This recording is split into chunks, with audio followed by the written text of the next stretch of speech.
influencers are now dictating how we think and feel. And there is a very prominent influencer named Jordan Peterson who has, again, if you don't know him, I just really quickly, he is a guy who he declares himself a postmodernist, and his argument is that women are, quote, more biologically agreeable than men, and therefore it is not in their best interests to become CEOs, and the gender pay gap is a natural hierarchy.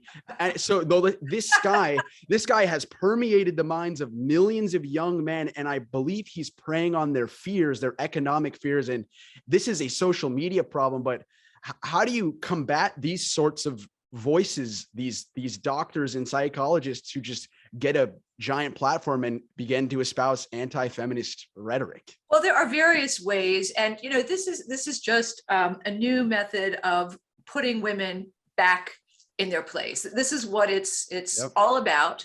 Women too have the same option to get their own platforms. And there are many things that can be done today to combat it. One is, shame the shamers. In the Prime Minister of Australia from 2010 to 2013 was a woman named Julia Gillard, and she suffered the worst misogyny I've ever seen. I mean, they criticized the size of her butt, the size of her earlobes, her voice. I mean, just everything she ever wore, which they never would have done. And this is mainstream press, not just social media. They never would have done that to her male colleagues. They never did. And she and Hillary Clinton, like her in the 2016 election, thought, I'm not going to dignify this with a response. I'm going to just politely ignore it. And that was wrong. Both women said later that they realized that was a mistake. They need to get out there and say, this is absolutely unacceptable.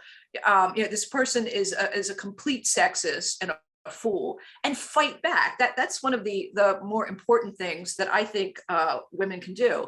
There are also media guides, at least for the mainstream media, that were helpful somewhat in the 2020 election. Different women's political organizations sent them around to the press and asked them before they publish anything, are you criticizing a woman for her ambition? Something, by the way, men are praised for, right?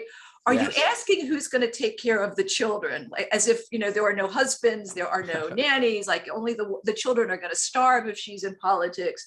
Are you talking about her weight loss or the shrillness of her voice? There are many excellent media guides that have gone out, and I think they have started to change the conversation, at least in the mainstream media.